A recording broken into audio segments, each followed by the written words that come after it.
so we can just get right into it. Sounds good. So, Fat Hedonist, what were your... Oh, you're right. Okay.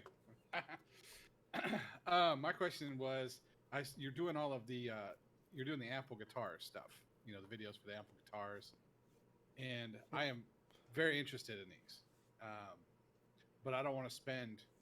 I don't want to buy a bunch of guitars. I just need one guitar. So, what would be the one guitar that would cover most of the bases for a ample guitar type thing? And when are you going to do a review on the SC?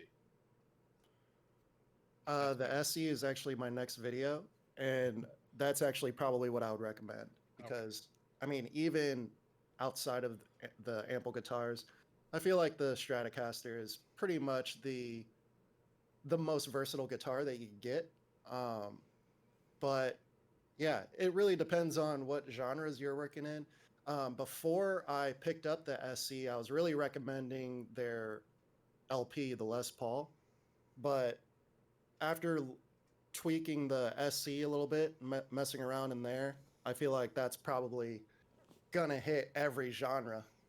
There's a use for it in every genre, I feel like. While the Les Paul has a more warmer sound, rounder sound, but because of the way that you could tweak the SE, you can make it sound pretty warm too, but it's just gonna cut through the mix no matter what genre you're using with that SC. So that's probably the one that I'll go with, but definitely watch that video. And then after that, I'm doing the Telecaster, and then I'll hop on the Les Paul after that. So if you want to watch those 3 videos before pulling the trigger, I definitely recommend checking that out. That way you could actually get a full demonstration of the tones that I could get out of those. Now, what is the company that makes these plugins that we're talking about right now? The SC Ample plugin? Sound. Oh, so it's all Ample Sound. Okay. Well, and that brings a secondary question to that, which is on the bass side. And I've been looking at Moto bass instead of Ample because Moto seems like a better deal. I agree. What do you think about Moto bass is my question. So I messed around with Moto bass, I want to say almost a half a decade ago. It was a really long time ago. I'm pretty sure they've updated it since then. But even back then, even messing around with some of the new basses, including Easy Bass, which is absolutely phenomenal, Moto bass still sounded like the best bass plugin that you could get in terms of just the actual bass sounds and having a nice variety of basses in there as well. Easy Bass has like 2 different basses in there. You could get a lot of sound and variety out of those 2 basses, but nothing compared to Moto bass.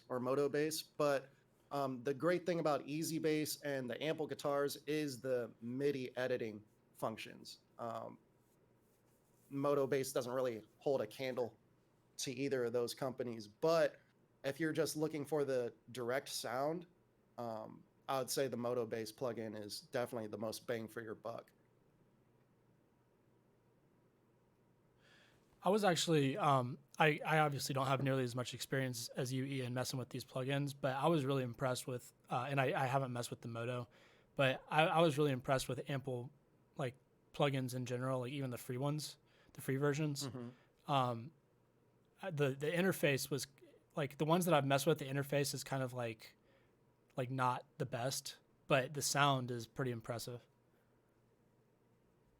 Just from my experience. Yeah, I believe they also have a free bass that sounds pretty good. It's called I think it's their P-Bass 2 Lite. So it doesn't have the same UI as the version 3 plugins that they've come out with. I'm not sure if they ever will update those, but again, in terms of just straight bass sound, that is a great sounding realistic bass. If you're just looking for something for free, definitely check that out. In terms of their paid basses, if I were to pick up one bass, it would be their J bass, their jazz bass, but that's more my style. It just sounds like it fits into the genres that I work in a lot better, whether that's hip hop, R&B, pop, just a nice rounded bass that has nice sub to it, but still cuts through the mix. That's usually what I'm looking for more often than not. In guitars in general, I'm usually looking for more jazz style guitars, and then I use those to get the other sounds that I'm looking for versus getting something that's more geared towards non-jazz, so to speak. It's harder to get the warmer tones out of the other types of guitars. So that's why I lean more towards jazz guitars. Okay, Fat Hedonist, did you have any other questions about the guitar plugins, or does that pretty much answer your question? That's what I needed from the guitar stuff. Yes. Cool. And then he also had a question about templates, and I don't know the answer to this, so I was gonna ask you, Ian, if you knew. Let me see if I can find. Where was that question? I'm seeing groove templates. Yeah, groove templates. That's usually more of a Ableton thing, but FL Studio does it too, and you could actually access that through the quantize feature. So I'm with you on any that. I'm gonna cut you off there. Sorry. It's more. I'm looking more. I know about the inbuilt ones in FL Studio. What I'm basically what that question is more about is where can I find new ones? Can I steal them from the Ableton, and how do I install them? Kind of thing. Yeah, the way those work, it's literally just MIDI. So you could even make your own groove templates if you wanted to. Or if you dragged in some drums, if you had some drums and you did the convert to MIDI function, it doesn't matter that the MIDI notes are literally different notes. What the groove template will do, it'll just look at the actual groove. So it'll look at the MIDI timing. So you could literally make a groove template out of any song and drag that in and convert to MIDI. Then that becomes your new groove. But I'm pretty sure you could use all the Ableton stuff as well. If you go to Goldbaby or just type in Goldbaby groove templates into Google, their website should pop up with a bunch of free stuff. Towards the bottom, they actually have MPC 60 groove templates. There's probably a forum somewhere where you could download the additional MPC groove templates.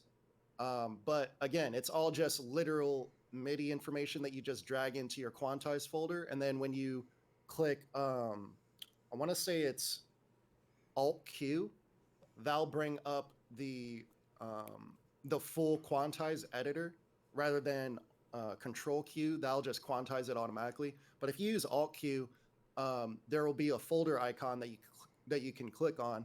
Click on that, drag your groove template information into there, and then you could select any of those MIDI files as your new groove. And then the great thing about the same thing with Ableton, you're able to adjust, how much of a snap you want towards that template. So you could adjust the start time, the end time, note duration, all of that within that template, within that groove. So yeah, Goldbaby has a set of MPC templates. Type in SP 1000 or SP, I forget what drum machine that is, but there's a bunch of drum machines. I feel like I got them from a forum back in the day where they just had a list of all the different MPCs, the SPs, the Akai stuff. If you just do a Google search, you should be able to find those groove templates for sure. But Goldbaby definitely has some MPC 60 templates that I used to use all the time. Cool. Thank you. Yep, no problem. It looks like the other questions were pretty much answered. So it doesn't look like we really had a whole lot of questions this past one. Or wait, hold on. So Poise Sinus Music did have a question. And this is one that I think, didn't we answer this? Maybe we didn't. But he's quoting Laid Back Luke. If you use vocals/vocal chops from a sample pack in your song, the song has a lesser chance of being taken in by a label, even if it's good. Your thoughts?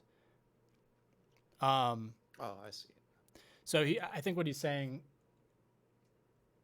I guess he's saying that if you're using like a vocal from Splice or something, then because everybody has access to the vocal, then it's less likely for a label to use it. I mean, that concept makes sense to me. I don't know how accurate it is because I don't really like I don't know anybody. Well, I know somebody who owns a label, but I'm not really in communication. I've never asked him that specific question, and his label is much smaller anyway. But Do you know what kind of label that is? EDM.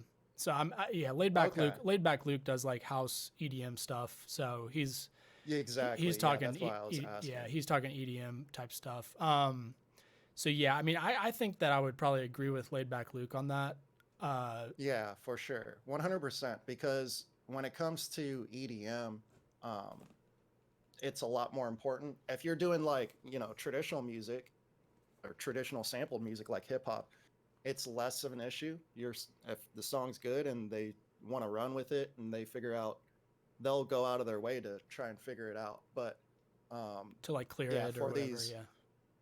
for these EDM labels, a lot of them are, just getting started or just popped up within the last 10 years. So they're not trying to deal with all that, and they don't even have the resources to deal with all that a lot of times. So yeah, they're looking for. I like the answer here from Pelican, where it says if the sample was already used unchanged in another track, that actually kind of goes with any genre. So if you're using a sample and you didn't even change the sample or a loop that says royalty free, technically it's not royalty free anymore. Someone owns that piece of music now. So yeah, that's something that a lot of people don't talk about, but that's really with any genre, but even more so with EDM, because I feel like that's even more loop based, where people are using literally the same exact loop and not changing it, because a lot of those loops are so processed and so crazy. Maybe they'll take, 4 or 8 bar drum loop and literally not change a single thing with it. That's pretty common in EDM, but that's something that I would stay away from. Definitely make changes to any samples or loops that you possibly can, even if it says royalty free. I actually do have a video that talks about that, where people are downloading these royalty free loop packs and they're still getting copyright strikes on their YouTube channel, because someone's used that exact loop as is. So I definitely recommend watching tutorials. So basically, on flipping that stuff. what you're saying is someone else has purchased the royalty free loop, and then they've like basically created a track with that loop, hasn't changed anything, and then they've copyrighted their song. So whoever got to it first essentially is the owner of that loop, is what you're saying. Exactamundo. Yeah. So that I've always wondered about that, because it's definitely an issue from a perspective of someone who is thinking about like actually creating loops and wants them to be royalty free. But yeah, no, that is a big problem. Yeah, I guess there's nothing you can really do about that. Yeah, other than really going in there and not being someone that drags and drops. So you got to really start changing this stuff around. But yeah, I would agree that there is a less chance that you're going to be picked up by an EDM label for sure if you're using loops that have already been used. Like, there's just no way. Well, especially acapellas is specifically the question. So, oh right, yeah. That's so even more of a no-no, because it's so automatic, right? Yeah. So the acapella is, I mean, that's even bigger, because I feel like you can get away with drums. Like, I mean, there are songs that sound so similar anyway that, like house, for example, or like, techno. I don't know, any 4 on the floor stuff. Yeah, any 4 on the floor stuff. Like, the loops are going to Yeah. be like, even if you're not using the exact same samples, it's still going to be the same beat. Right. So, but the acapella is definitely like, I mean, if it's an existing acapella, then for sure. I think we've talked about that one enough. Let's see if okay. So Tact has a question. So he gets confused about mastering. How important is it? And is it all about loudness? How would you explain mastering in the simplest way?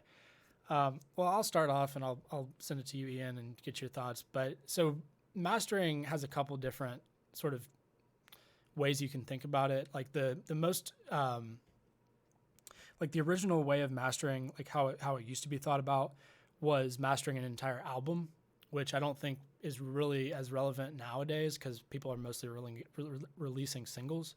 But in that context, the job of the mastering engineer was to make sure that all the tracks like fit together level wise, volume wise, and just like flowed together as a whole piece. And then also the mastering engineer is the one who like actually prints like the metadata on the tracks and like does all the there's like behind the scenes stuff that you have to do to like prepare the track for like an actual official release. So and there is a little bit of potential money that has to be invested to like do that properly. And I can't tell you off the top of my head all that's involved in that. You can get away with not doing everything, especially when doing singles and stuff. But it used to be back in the day, you really needed a mastering engineer to do all that stuff for you. Nowadays, mastering in the context of a single, like the way that I sort of define the difference between mixing and mastering is mixing is doing everything, getting ready. Like basically mixing is everything within, you know, leveling, EQing, all that stuff. And then mastering is just sort of the final little making sure that it's going to translate to all different types of systems, and then making sure that it's at a commercial loudness. So generally the difference in sort of, if you're thinking about it, if you're doing everything yourself, the difference in mixing and mastering is like you would do all the mixing first, and then traditionally you would bounce down your final mix to like a stereo file, and then you load it into a new version of FL Studio, and then you'd master that version. And then a typical master chain is going to have like some compression, maybe some EQ, and then a couple other things, maybe like an exciter, imager exciter, or something like that.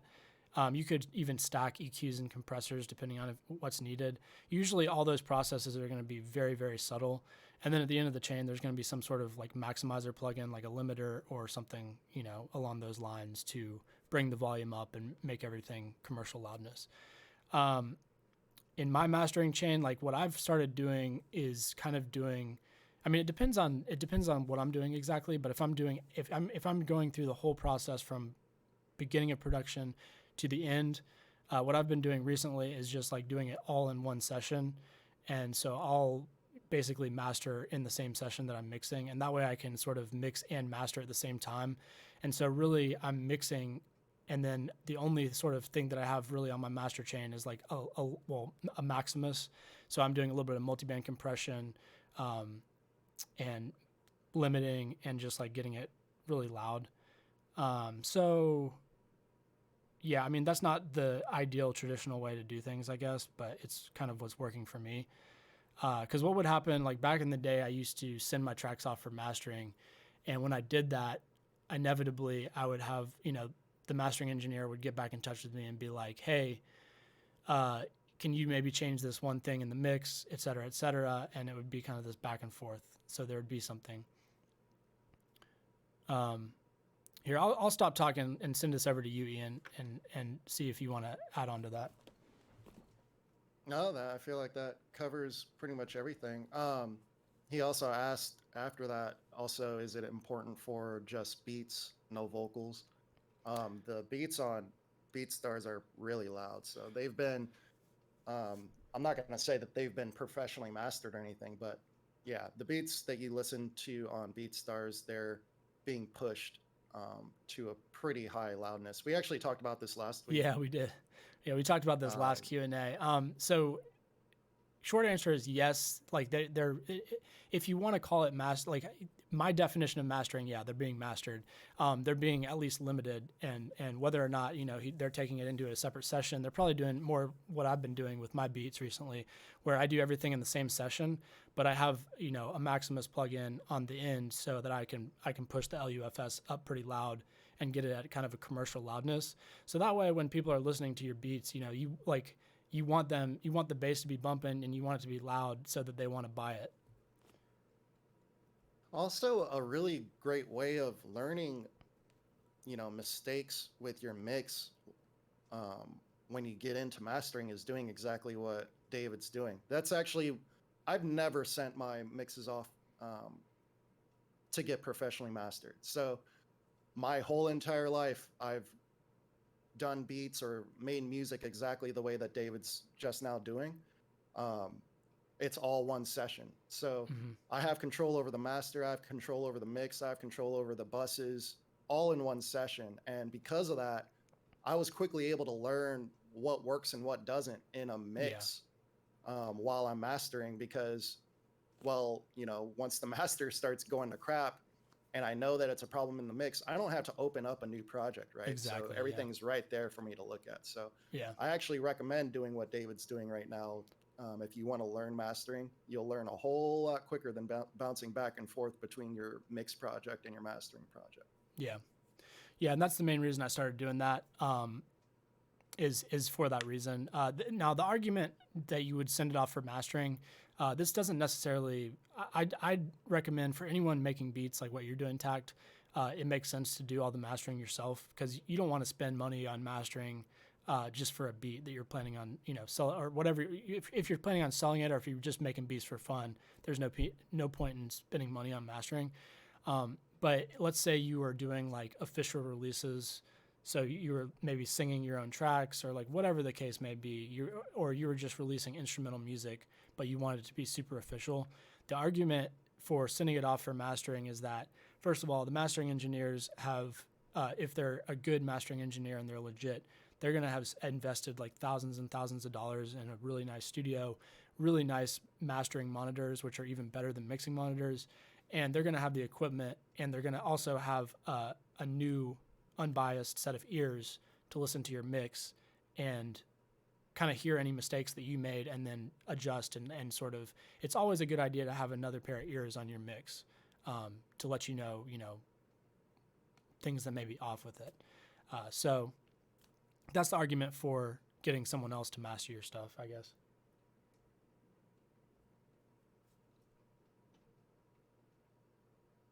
Ian? Oh, was there a question or? No, I guess you Oh, don't okay. have to. You don't have to add on. So let's move on to Fat Hedonist then. This is reminding me of a new question. Ian has mentioned before that he is just a beat maker. How is this different than song production? Okay, well we kind of touched on this. Ian, do you wanna give your thoughts on that? Main thing, I don't really mess with vocals at all. So that's the main difference. So Not that you can't have vocals in a beat, but I literally I work on the production before it gets to the artist. So. yeah. So I would say, yeah, even okay. So like beat production, there is definitely a little bit less overall that you have to work with, and then let's say EDM production is sort of like the next step where you're working with a little bit more because you're working with vocals. But it's still, everything is like really sample based, and there's not really a whole lot of instances where you're going to have just like a really rough guitar or you're not going to have a lot of session instruments where you're coming in recording everything from scratch. When you get to that step where you're like an actual engineer, where you have a studio set up and you're recording like live bands and like you're doing a lot of that sort of stuff, that's where engineering comes in, and that's where you really need to know how to properly EQ and compress and like do all these little things that, I mean, they're important to know in music production anyway, but it's really important with live instrumental, like session instruments, because that's how you get a good sounding recording is by knowing how to EQ and compress and do all the proper processing to those types of scenarios. And miking even. And miking, that's something that I know pretty much nothing about, or I know a little bit about, but I have very little experience doing it. Yeah, same here. Very little experience doing any miking or in-house recording. So Yeah, I try to stay away from that because that's a pretty big investment. I plan on having that as my next investment, but yeah, I've stayed away from that because one, I move around a lot, and two, it's a big investment every time you move to a new place. So it's a I've kind of stayed huge away investment. from that. Yeah, my Yeah. engineering friend, the one that I use for like, I haven't really been working with artists recently as much, but in the past when I was working with a bunch of artists, I pretty much exclusively used his studio like he was my engineer, and we basically anytime we went to record vocals or any sort of instruments, any sort of recording sessions, we always went to his studio. And I mean, he just like, I mean, it was a nice home studio, and I love him, but he's just like constantly investing more money into his studio, and it's just like a vicious cycle of like, anytime he makes any money, it's just going back into his studio to try and, which I mean, that's fine. Like that, I mean, he loves doing it. So, but it's definitely a money eater, that's for sure. Mm-hmm. But anyway, I guess I don't know if that's all the questions we have. We can go ahead and wrap it up. I wanted to chime in on another alternative to Grosbeat. I saw yeah. the Cable Guy's Time Shaper suggestion. That's a great suggestion for sure. I think that's only like $20 or something right now. It's super cheap. You could get halftime if all you're trying to do is literally the halftime trick. Yeah. That's like $12 or something like Yeah, that. yeah. So A lot yeah, of people I use wouldn't. halftime.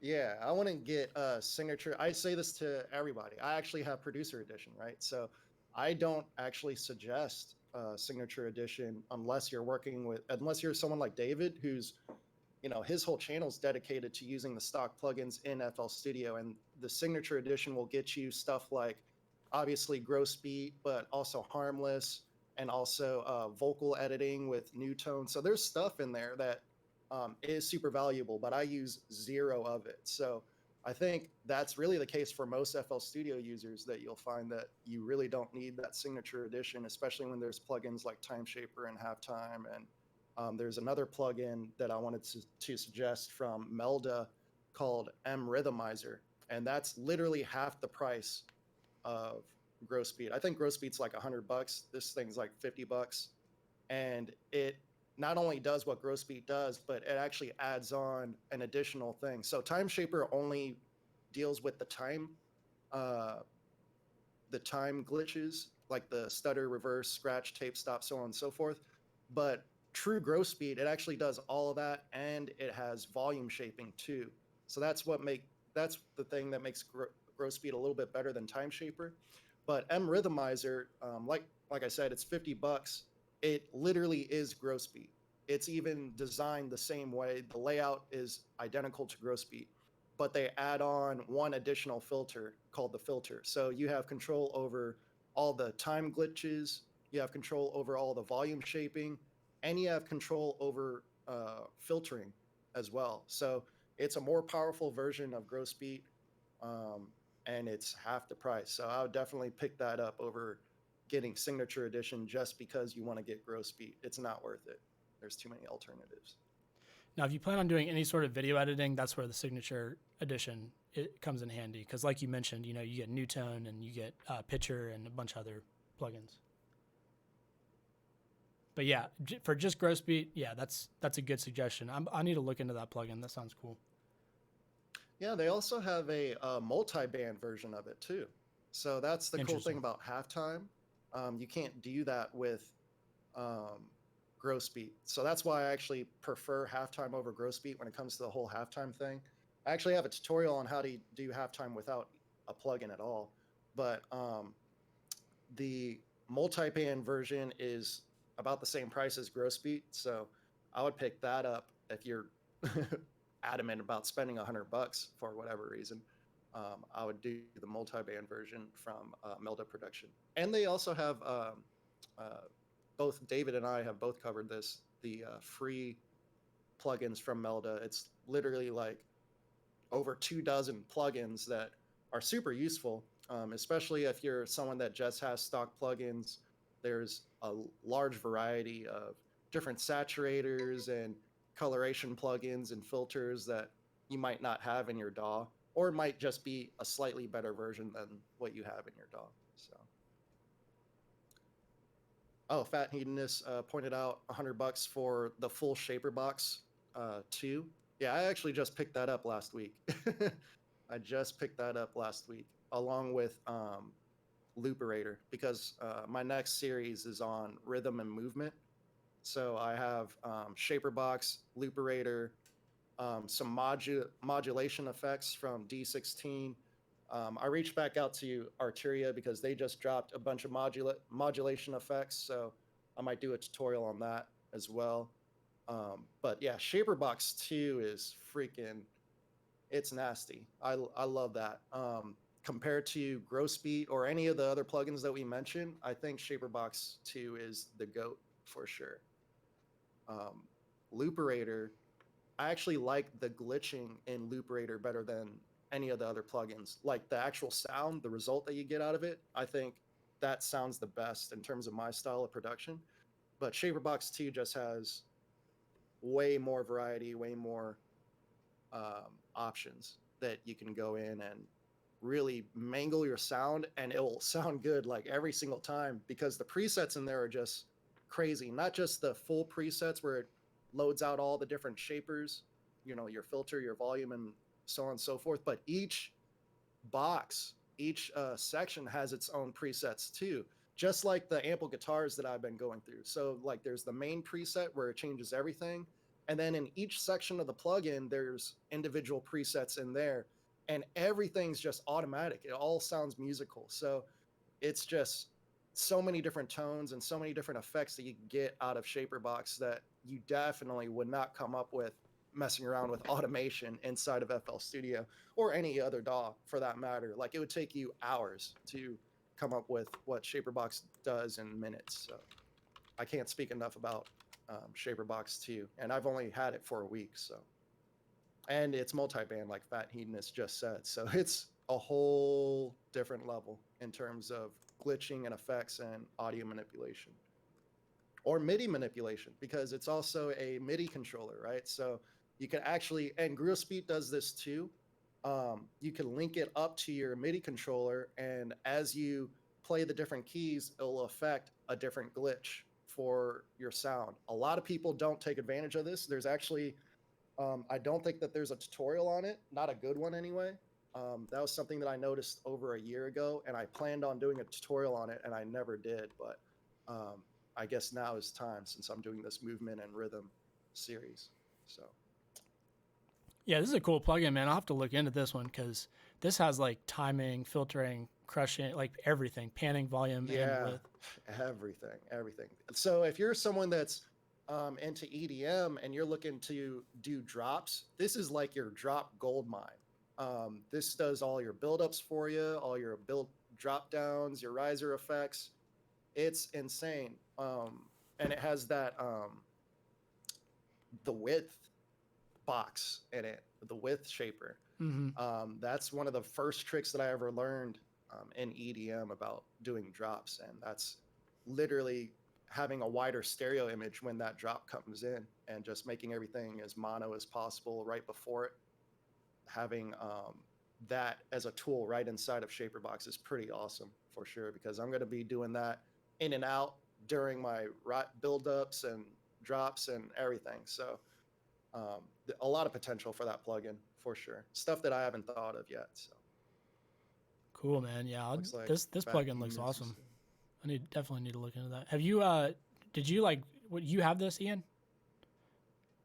Which one? Shaperbox? Yeah, Shaperbox 2. Yes. Did you like reach out to them or did you just buy it? Shaperbox, I reached out to them. Yeah, I reached out to them. That's made by Cable Guys, I believe. They're the same guys that does the Time Shaper and the Halftime. So definitely a good company to reach out to. Yeah, I'm gonna reach out to these guys for sure. Yeah, they're definitely looking for more people to do Shaperbox videos. I think your channel's perfect for it. I know you focus on FL Studio stuff, but this is one of those plugins where, you know, I think any channel. Yeah, if it's a good if it's like a super good plugin that like looks awesome that I actually, you know, would use and believe in, then I'll definitely do a review on it. Yeah, definitely reach out to them. They're looking for people. So yeah, I'm thinking I'm gonna probably do a review on Scalar 2 pretty soon too. Yeah, they just had an update too. So if you drop that this week or within the next couple weeks, it should get a lot of hits for sure. Because I did one before the update, and that's one of my best videos last month. So cool. Yeah, Scalar 2 is super popular right now. Yeah, it's a cool plugin. I still haven't really had the chance to like mess with it much, but I love the concept. So Yeah, it's pretty deep.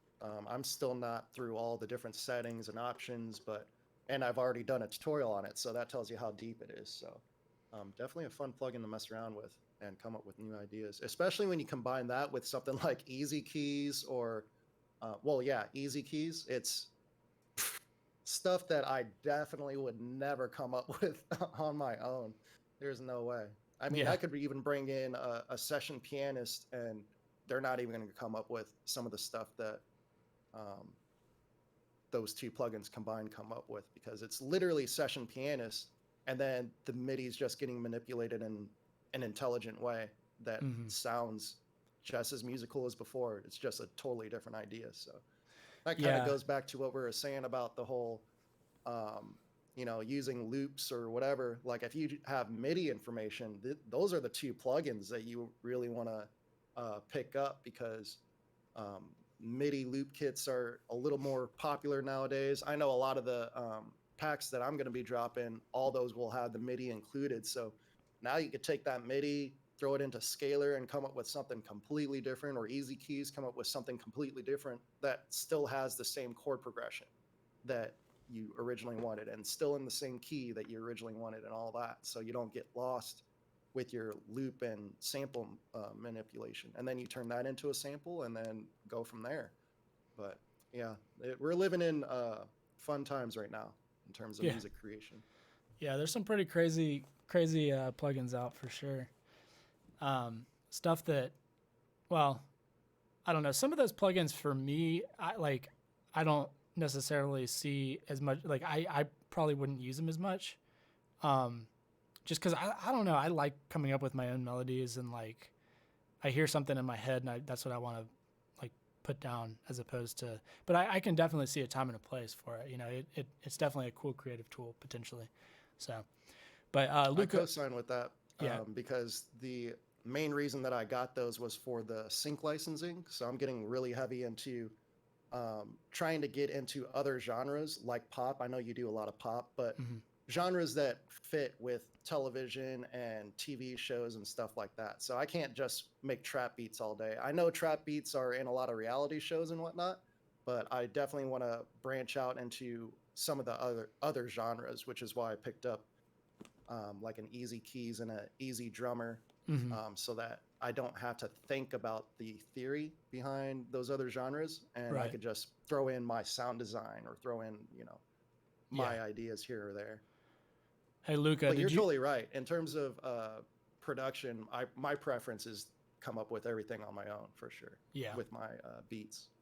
Luca, did you have any questions? Or are you just hanging out?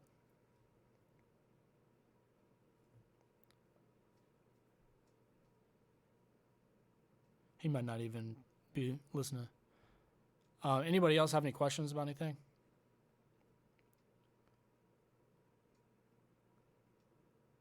Guess not. E- Lucas typing oh, he something. is. Okay. Ian, did you have any other? He's just hanging out. Did you have anything else you wanted to add? I didn't mean to cut you off right there. If you wanted to finish your No, thought. my bad for cutting you off earlier too. No, it's So all good. no, All we're good. good. All right, cool. Well, I guess we'll go ahead and wrap it up unless you had anything else you wanted to add, Ian.